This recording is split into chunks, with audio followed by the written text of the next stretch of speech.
Hi, good morning. Hello, everyone. Thank you for joining today's session. It's entitled Google Grant Success, Powering Purpose on a Budget. My name is Sophie and I am a group advertising strategist here at Crafted. I'm just co-hosting with Rowena, so just a bit of housekeeping to start with. The session, it will be recorded and we'll be able to share it with you afterwards. So we're booked in for about 45 minutes and that will include a Q&A session at the end. So do feel free then to come off mute and ask any questions. We'll also have a Q&A where you can pop your questions in the chat throughout. If you have any more questions after today's session, then you're welcome to get in touch with us. And thank you for joining. I hope you'll enjoy it. And I'll now pass you over to Rowena. She's our senior advertising strategist here at Crafted and our resident Google Grants expert. Thank you very much, Sophie. It's lovely to be here with you all. I'm just sharing my screen. Just give that a second while it loads. There we are. Lovely. So welcome everybody, and thank you for joining us in this session. Today we're going to be running through Google Grants and everything it has to offer. So just to cover the agenda, what we'll be covering today. Firstly, an overview of what the Google Grant is. It's a really great resource and I'm really pleased to be sharing this with you. Then we're going to cover some considerations and restrictions, then the benefits of the grant, and there are lots, so I'm really pleased to be walking through that with you all. The policies and criteria, there are a few tricksy rules that Google has up its sleeve for this account type. Then we're going to be covering the new Pmax for grants campaign type. This is a relatively new one, so really exciting to share that with you. And then finally ending with some tips and tricks to leave you with some success. So starting off, what is the Google Grant? I know some people have some background, but I'll just go right from basics so that everyone can be on the same page as we move forward through this session.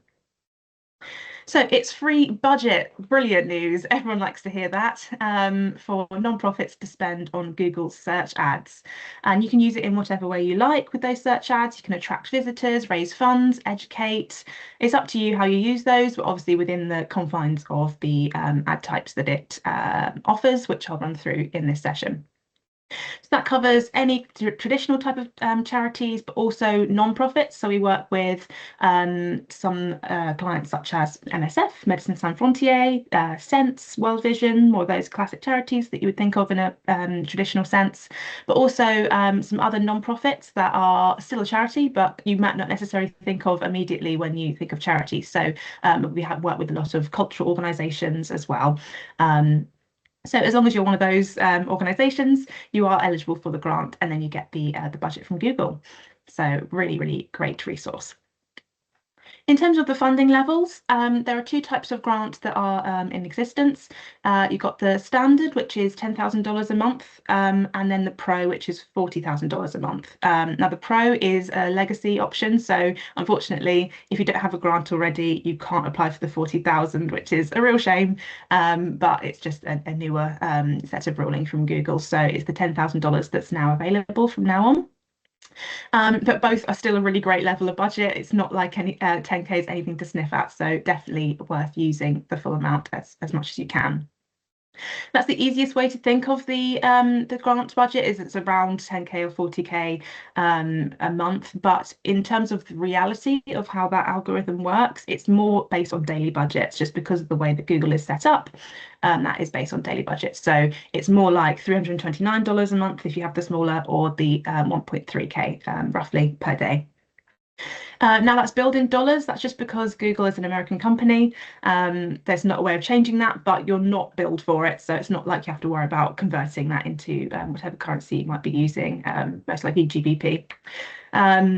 But there's also no payment methods applied, so there's no risk of you ever spending any money on the account if they're grants. So do not worry about kind of if there's going to be any overspend or anything like that. It will just always be free money. Whatever you spend on the grant won't be charged to you. So it's really, really brilliant.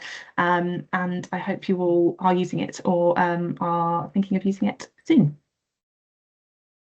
In terms of considerations and restrictions, so this is still a Google product. At the end of the day, it is Google, which is a big business. They do want you to be spending money on the paid versions of their accounts as much as they can. So they do put some of those restrictions in place. And that is, yes, like I said, to try and get you to pay sort of real budget, but also so that paying advertisers don't feel like they're being cheated out by these free advertisers. So it's just kind of in place to make sure that those kind of checks and balances are in place, and also making sure that you're not being too kind of spammy or too going beyond the means of what is likely to be benefiting your organisation. So the idea is that you're delivering charitable aims, you're aiding the goals of your kind of donations or sign-ups or whatever your charitable organisation is looking out for, rather than something too commercial. So some of these considerations are that grants can't appear above any paying ads. That's probably the biggest one to take away if you're not familiar with the grant. So in the search page, as you'll be familiar with, you have all the different results coming through on the search page. So if there is a paying advertiser, those will just appear above your ads as a grant if you're both appearing in that query. There are occasions where there won't be any paying advertisers bidding on those same terms. So in that case, you can appear quite high up, and that's when you can really find success. But if there are paying advertisers at the same time, then your grants ad will just slot just below that one. Competition can also be quite high among similar institutions. You can imagine that there are quite a lot of charities working in the same space. So, you know, if you have two organisations that are tackling homelessness, for example, those might be bidding on quite similar keywords. So that's just something to be mindful of, that you can still get competitors even if you're not kind of directly bidding against the paid accounts. Also, something that really breaks my heart, because I love the grants so much, is that sometimes organisations don't see grants as a priority. And that's just because oftentimes we're so busy in the day-to-day of the paid budget, and that that people really want to kind of protect the revenue that they're producing from that paid budget and see the return for those kind of real pounds and pence that they're putting in. But the grant is a really great resource, so it's really important to prioritise that just as much as your paid budget. And kind of look at a combined CPA or combined whatever the goal of your particular organisation is, because it can really add up that extra value that you might not otherwise see from your paid account. So I would really recommend prioritising it just as much as the paid budget that you're putting elsewhere. And then along with that, even though the spend for the grant is free, it does require work. So it's worth working with your agency and making sure that you're allowing enough time for those campaigns to really be maintained properly and given the right love that they should be in order to work properly. In some ways, grants is a midpoint between paid and organic in terms of how it appears in the search page. You can see that as a positive or a negative depending on which way around you look at it. But it's just that little bit less competitive than a paid ad might be, but a little bit more than organic. So it kind of falls as a halfway house there. There are also some restricted policies, which I'll come to later on in this session. So we can run through those in detail then. But then lastly, running the same activity in grants and paid for Google accounts, it's not a like-for-like comparison when it comes to performance necessarily.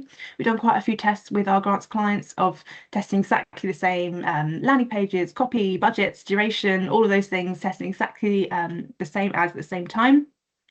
And we do just find that the cost per clicks for the paid accounts do tend to be a bit cheaper, and you get more results. And that's just due to that first point of this slide, that the grants ads do appear a bit lower in that auction. And that just means that people are more likely to click on the paid ad, and therefore that reduces the cost per click. It can increase the results and so on. But that's not to say that you won't produce strong results from the grant, because there's definitely a lot of benefit to running it, and there's thousands of dollars of revenue that we're getting through the accounts every month. So it's definitely worth being part of that wider channel mix that you have for your organisation. So in terms of which ad types are allowed for the grant, you're allowed classic paid search, which we tend to call grant search just to keep it nice and clear when we're talking about it. You can also use any extensions, otherwise known as assets now. I know they've recently changed the language there within Google of what they call those. So that's things like your site links, your image extensions, and so on. So those can really help make the ad look more visually appealing, get people clicking through more in a more likely manner, and so on. So that's a really good element to pull through. There's also the new Pmax for search, which I'll come to in more detail later in the session. So all of those elements are eligible for grants. So there's a lot you can work with within those limitations there. But unfortunately, that does mean that there are some ads that aren't available within grants. So that's anything like your display, YouTube shopping, the regular type of Performance Max, which includes sort of all the services that Google has to offer. Any of those more upper funnel or awareness types of ads. And as such, we often get, when we talk to clients, they say, oh, we'd love to do some awareness for this particular campaign that we're running. And although there are some things that we can try and kind of create for that goal within grants, awareness is more suited to a paid account that can do something with more video image content or social or other types of ads. So just kind of want to consider that when you're using grant, it requires that search. So it does have, you do need to have that element of awareness from the user, be it people searching for your brand name or searching for some of the services that you offer. And they might be quite early in that research phase, but it does require that search to kind of prompt these ads. So just something to be aware of there. If you're trying to create awareness for a new product or a new service that you have, that might be best suited to another type of account. So I don't want to be too negative because it is such a great resource. So I really want to kind of go into detail with a lot of the benefits because it really is such a great account type. So I really want to make sure that you come away thinking that you know, being aware of all the benefits that the grants have to offer. Firstly, to state the obvious, but it's worth saying, it's free budget. So many charities, it really breaks my heart to say that they're hemorrhaging thousands and thousands of dollars of media spend every single year because they just don't use it, because either they're not set up to kind of have the awareness of what it can do, or you know, the resource might be short, or whatever it is. But there's so much benefit that you can have from using the grant. It costs nothing, and we can really work with you to make it a part of your overall marketing mix to make sure it works really nicely with your paid account and with everything else that you're doing. So it's really important for that incremental growth. We find that as much as sometimes it can't perform quite as well as a paid account, it really helps build that brand awareness over time, particularly in kind of research phases that people might be searching for areas of your charity. It's great for testing. So I know, particularly in the charity sector, budget is so important, and it's really important to kind of make sure that every penny you're putting of real media spend has that proof of working. So grants account is a great place for testing. If you're not sure which keywords might be best, or which areas of your business might kind of have the most searches behind them or the most interest, the grants is a great place to test it, see what kind of level of search volume there is, what kind of click-through rates you're getting, and then that can really inform what you use in the paid side as well. So that's a really great way of using it there as well. It can also help boost search visibility when paid budgets are small. I know a lot of charities might only do paid activity in bursts just because of budgets, or they might do one project at a time live on a paid account. So having an always-on approach for the grant can really help, excuse me, build that visibility, keep people coming through on a continual basis. You don't have to keep stopping and starting if that's something that that you find that your charity tends to come up against. What's really great is because the grants and the paid ads work on a different auction, you can run them both at the same time. So that's often something we recommend to save on resource, is that we'll have the same copy running from a paid account and a grants account. That way the messaging is consistent. It saves on resource, and also that way, if your paid budgets are small, if it runs out of daily budget on that day, the grants account can swoop in and really help sort of scoop up all those extra searches that it might not be able to afford on the paid side. So they can work really nicely in tandem there, especially when those budgets are small on the paid side. It's also really great for those upper funnel educational pieces. So I know plenty of charities have news sections of their website or blogs that might get organic visibility, but they don't tend to have paid budget behind them. So getting users to the site through those more upper funnel pages that you might have means that you might be sowing that seed, getting that brand awareness, and then they might come back later to donate. So it really kind of helps build that picture of the full funnel and help push people through to sign up, donate, whatever your goals might be. And with that, It's really important to work with your content team or your SEO team, just to make sure the content is really readable from Google. It works well with all the other content that you might have on your website. There might be some CTAs in there just to make sure people are aware that the donation side, if that's something you offer. So it's really important that that we as an agency are working with you and your content team or our content team to have that nice SEO strategy and making sure that the content all matches up and works together nicely. Also promoting areas that don't have media budgets. So I know oftentimes there might be something like a fun run that you might offer that doesn't have the budget behind it, and that in this case, a grant can just swoop in and pick up those searches there. So just a great way of increasing that visibility and helping produce those sign-ups. And lastly, it's really great at revenue driving. So many of our grants accounts produce a lot of money. I can't go into specifics, but really a great amount of revenue, be it through donations for more traditional charities or ticket sales from more cultural attractions, and other goals that they might have as well. So it's really important to not be wasting this money, this free budget that you have, and secure that extra revenue for your business at the end of the day. That's all what we want. We want to help all of your charities produce success, and this is a great way of doing it. So next, I just want to run through some of the policies and criteria that are part of the grant, and these are just put in place by Google to make sure that your grants ads are of a high quality, that they're relevant to your business and organisation, and also again for sort of Google commercially, making sure that paying advertisers don't feel they're being cheated or kind of slighted by people with the grant. So there's a few things to be mindful of. Firstly, the click-through rate. So this is people clicking through to your page having seen an ad from the search page. There is a threshold there of 5%. Now, that's not something that I've ever seen a grants account go below, certainly not with our management. So it's a very manageable amount to kind of maintain. I think when we inherit accounts, sometimes there's a bit of work to do there, but when we're managing accounts, I think for January, we had over 11% click-through rate for the average of our grants accounts that we manage. For the whole of 2025, it was over 12%. So very much double or over the threshold there from the accounts that we manage, and plenty of accounts have higher than that, particularly if they're a larger brand. The brand awareness is really strong.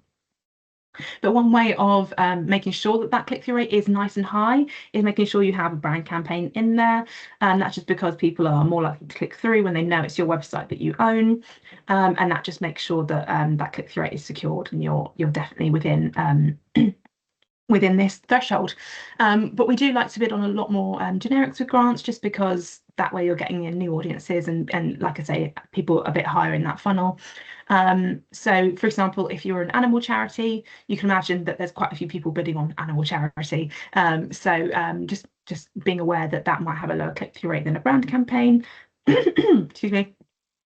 So just making sure you have enough of those campaigns that are likely to produce a higher click-through rate, but also have that more generic visibility. So it's about that balance of getting the most for your most value for your charity, whilst also keeping this policy in place. But like I say, 5% is a very manageable amount, and none of our campaigns have ever kind of been in danger of not fulfilling that, but it's something to be aware of. The next one is about keywords. So again, this is all about making sure Google knows that you're bidding on relevant terms for your charity. So as such, they don't let you bid on single words. So for example, let's take MSF as a charity. For the example here, something like charity to help Afghanistan would be totally fine. That's absolutely allowed in the keywords, but just Afghanistan by itself wouldn't be allowed because that's that single keyword. So one to be mindful of. And then also there is a section of keywords that Google might deem as overly generic. So that is just, it's a little bit of a grey area of what it deems as overly generic. It's kind of a case-by-case basis. So Google will review accounts every so often and flag any that are too generic in that sense. So again, with MSF as an example, if you were typing, if there was a search query that was donate to buy medicine for conflict areas or something like that, that would be totally fine, because that's very much relevant to your charity, and the system can see how that would be applicable. But if it was just buy medicine, for example, that might be deemed as too generic and too commercial for the aims of what the grant is trying to produce. But it's something that you can check in the change history, and that we would do as a regular basis, as part of being your maintaining your grant. So yeah, I can't think of any that we've had from our accounts in the last however many years we've been running them. But it's just something to be aware of, that something too broad or too commercial might be flagged as not available for the grant. And then just going back to the single words briefly, I know some brand names are single words, but we would work with you to get that whitelisted. And we have sort of expedited ways of helping that process, just because of our Google Premier Partner status. So that can be done nice and quickly with you, which is great. The next policy is making sure you have 2 site links per account. So that is the extension type, just as a refresher, appears below your paid search ads. So those are small links that often just appear neatly below the main ad. That's something that we would be doing anyway. I know we have a nice structure for all of our grants accounts of multiple site links per campaign, just because it looks nice and attractive, gets people clicking through, and it uses up more of that search page as well. So you're using up that real estate and kind of making the visibility as much as you can for that particular search, which is great. But yeah, we would work with you to make sure that each of those landing pages has relevant links related to that product or service. So for example, if it was one of our cultural clients and there's an exhibition that we're promoting, then the site links below might be to particular events related to that exhibition, or schools visits or something similar that would be relevant to that campaign. The next policy that's in place is making sure there's valid conversion tracking. I mean, that's something that we have for all of our accounts anyway. We'll work really closely with our in-house data team to make sure that tracking is all up to scratch with all the best practices. I know data and cookie consent and everything is such a big conversation over the past few years. It's something that would really work well to make sure it's nice and robust and really works well for you as a business across all of your accounts. It's just something that the grants accounts have to have as one of their policies. And again, that's just to make sure that your grant account is producing worthwhile actions for your charity and for your kind of charitable aims there. But that can be anything from a donation, a sign up, a ticket booking, or for the more sort of blog style campaigns or news campaigns, then we might use something like engagement. So clicking to another link or scrolling past a certain depth, just as a marker of this person is engaging with the content, they're interested. This is the kind of person that we want to be reaching again, to kind of educate them about what your charity does. So we have a lot of our clients that have actions like that, and that means we can move to a maximise conversions bidding strategy. It means we can use smart bidding. It just works much better, and we know that because of the grant, with all its kind of limitations in terms of appearing below paid ads, having smart bidding in there is really important to kind of maintain that spend and keep the conversions coming through with the high quality and high volume. And also, one of the legacy policies from Google is that there's a $2 cost per click cap if you're using manual CPC, which we would never use anymore. That's a really sort of old-fashioned style of bidding, but using smart bidding is just another way of making sure we don't have that $2 cap and that we can get through clicks at whatever price they might be. The next policy is that keywords must have a quality score of 3 or higher, and that's out of a 10, that score. So again, very much manageable, easily maintained, and you know, our crafted accounts have 7 out of 10 or above for all of our accounts. So very much manageable and easy to produce. But it's just making sure we work with you to constantly check that, and that regular maintenance is so important. Because you know, 1 month quality score could be really nice and high, and then it might be something's changed on the landing page, or user behavior's changed, or whatever it might be, and that quality score does can just dip sometimes. So making sure that we're regularly going in, checking those quality scores, updating those keywords, making sure they're the most relevant, partly because of performance, but also to maintain this policy as well. So that's something we regularly check too. Next, moving on to a very exciting, relatively new, I think it's only been available for the past year or two, perhaps, but a new campaign type, Pmax for grants. Now, this is a huge deal because as long as the grant has been available, there's been very few changes for what's been allowed. And if you remember back from earlier in the session, there are quite a few ad types that aren't available in the grant. So having this new campaign type is a real game changer. So how they look, this is just two examples from two of our clients here. These are ads that appear on the search or maps functions of Google. So the setup and how they look is exactly the same as a paid Performance Max ad if you've been using those. So it's nice and easy to set up. And easy to maintain, but it just doesn't have those other services that the paid ads do. So unfortunately, no YouTube or display or any of those other ones, which is a shame. But again, you can understand from Google's perspective why they want to kind of separate those out between the account types. As you can see, they look great. They can appear nice and highly. They have those extra features from Maps, which again is a new feature that we wouldn't have previously been able to use for grants. That's really great to have that as an option.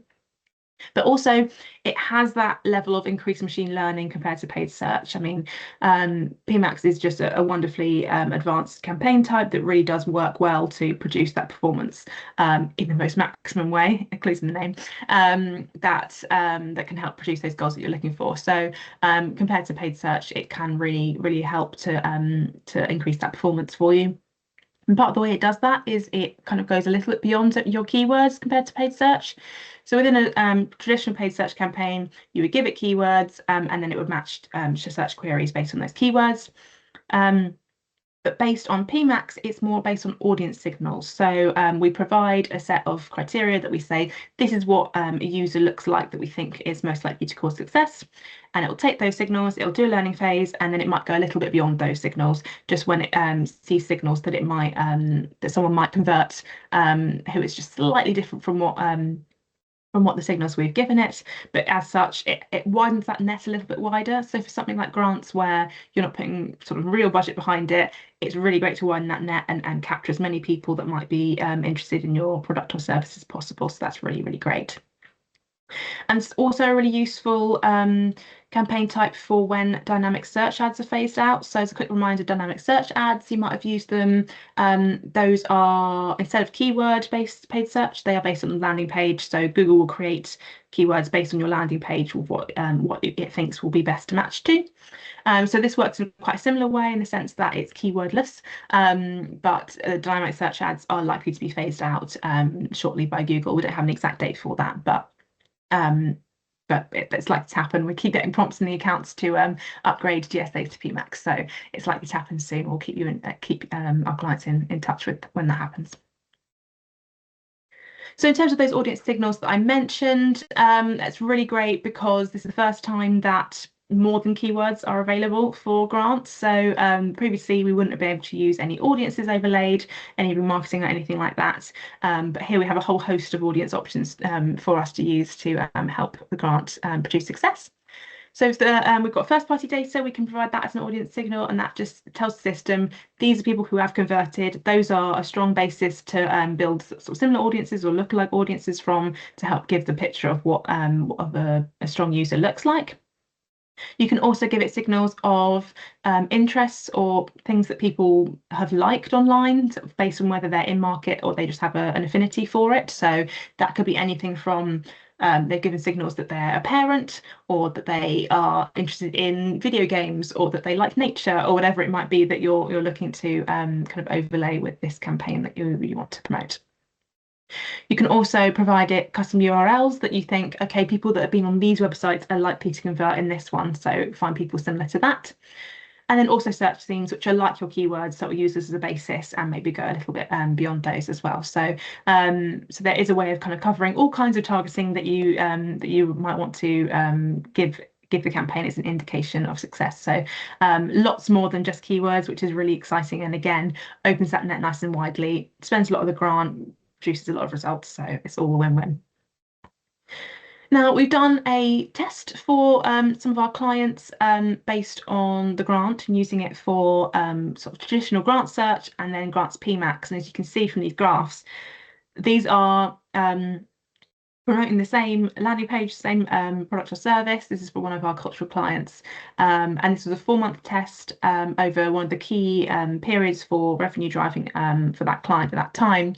And running the same copy, the same landing page, same duration, etc. You can just see that the Grants Pmax campaign produced more conversions and delivered more budget of that grant, which is a really key for this client in particular. They want to definitely maximise all the spend of their grant. So I've just indexed that just for anonymity reasons, but as you can see, Grants Pmax has much higher success than just the search alone, and that's just due to that advanced machine learning and able to go slightly beyond that net of just keywords. So definitely a campaign that I recommend, and one that we work with you to help implement the account as much as possible, just to make sure we're producing the best quality results for your grant as possible.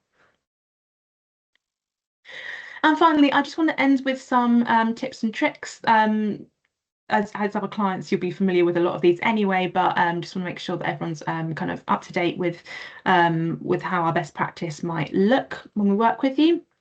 Starting with some misconceptions, just because sometimes when we're talking to clients, we hear some little tidbits from that people might have picked up elsewhere or from older policies that might not no longer be the case. So we just want to make sure that everyone is aware of what currently is the truth within the grant. So the first one, something I hear quite often, is people think if you don't spend the full amount of the grant that you're given, so be it the 10K or the 40K, that you're at risk of losing it. And that's not the case. We have a lot of accounts that when we inherit them, they build up that spend to when we've kind of fully maximised it, and they're not in the risk of losing it. If you think about it from Google's perspective, they don't want you to spend the free budget; they want you to spend the paid budget. So they wouldn't want to kind of penalise people for not spending as much of it as you can. Although, as we know, that's our goal. We want to really maximise it as much as possible. So no risk of losing it for that reason. The policies that I mentioned before, those could be kind of putting you in risk of kind of having the account disallowed for a little bit, but not spending it all. Something that Google will tell you is that you can't possibly spend more than the allotted 10K or 40K, but this can happen. Just because if you remember, I mentioned that it's based on daily budgets. So for example, if you're spending that full $329 a day for the 10K grant or 1.3K for the larger grant, if you imagine there's a month with 31 days, if you do the quick maths, it edges you just above the 10K or just above the 40K. So on the months where we do have 31 days, we do quite often with our clients just spend that little bit above the threshold of the 10K or the 40K, which is great because you're getting more money from them, which is brilliant. And again, there's no payment method associated, so you won't be charged for that overspend or anything. It's just more free money, which is really great. Also, a great thing to look out for is Google Giving season. So we really keep our eyes peeled for those emails, which is something that just occasionally Google will feel extra charitable and give you a little bit more for the grant for that particular month. So usually about £2,000 or £3,000 more for that month. It's usually around the festive season or Easter, things like that might kind of be a more charitable time of year. And we had it for one of our cultural clients last Christmas, and we just were able to spend a little bit more that period. So that was really great to get that more clicks through, more conversions, and so on. So it's a really good one to keep an eye out for.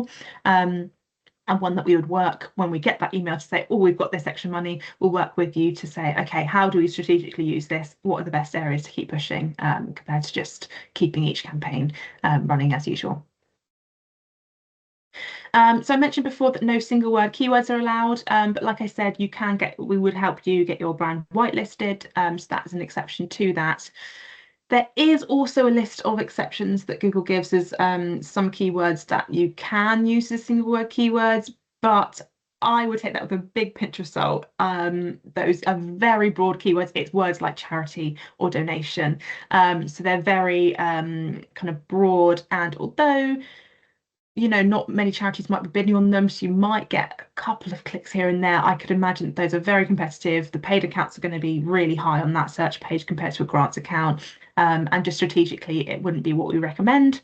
So there is a list of exceptions. You're welcome to look at them, but it's not something we'd necessarily recommend running. But just to be aware, there are some exceptions to that rule.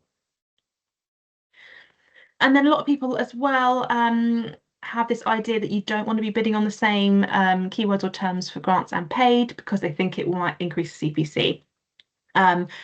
But actually, this is something we might recommend to you, and we definitely run that with a lot of our clients because then you can get consistency of messaging, and they run on a totally separate auction. So there's no risk of those ads kind of bidding on the same ads. Bidding on the same search query, and they won't boost each other's CPC or anything like that. There's no cannibalization in this sense because they're two separate account types. They don't bid against each other. They will just appear one above the other. And also the system is clever enough to know now that it won't show two ads for the same landing page above and below each other. It just there's a more complex algorithm now than it used to be. I know back in the day, you weren't allowed more than one ad account of any type for the same landing page, but now there's a lot more complexity with it. So Google is clever enough to know not to put those on the same page. So that's all good. Then just some more tips and tricks to share with you, that we're always very careful when we're using geo-targeting. So there's a few accounts of ours that we have international territories that we use with the grant. It's definitely a good idea, especially if you have the larger grant and you want to kind of increase visibility overseas. So it can be very much part of our strategy, but we're very careful to add those in a small amount at a time, because I know some of the accounts that we've inherited sometimes have told us that in previous years they've been disapproved because they tried to add too many international countries at a time, and the system just thought, oh no, you're trying to spam, you're just trying to target the whole world with any terms, and then it thinks that you're kind of not being so strategic or sort of tactical to produce those charitable aims. So just be careful with that one. One to be mindful of when you're expanding your targeting. The next one, we often set our budgets as though they can spend more than the allowance. So if you're aiming for maximising, say, the 10K grant, you're wanting to spend that $330 per day, we kind of tell the system each of these campaigns can spend $100 a day, and there might be more than three, and just try and tell them while we're increasing that grant, or we might inherit it from you, that it might be spending a bit lower. We tell the system, you've got loads of money, please go mad, try and bid on every term that you possibly can. And then once we've got to a point where we're at that ceiling, we are spending the full grant for you every single month, then we'll pull back on certain campaigns to make sure that we're using it where best possible for you. And lastly, just want to note is that a grant is still useful if it doesn't spend that full allowance. A lot of the times when, like I say, when we're inheriting an account, it might not have been used for a little while, or it's only using a little bit of it.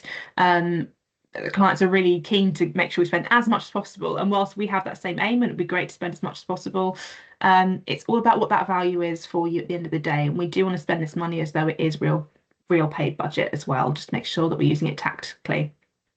There's no point if you're a smaller charity and you've got up to say $8,000 a month out of the 10, if that spending that extra 2K is going to be 80% of our time with you and not produce 80% more results for you, then it's more worth our while to kind of focus on those areas that are producing the most results for you, getting that kind of 8K and really using that in a valuable way, rather than spending all our time trying to produce that last little bit that might not produce that many more results for you. So it's all about looking at each charity and each of our clients as an individual and working out what the best value is that we can provide for your grant. But having said that, I'm pretty sure that all of our grants accounts are spending the full amount, so or as much as possible. So so very much something that we can achieve with you.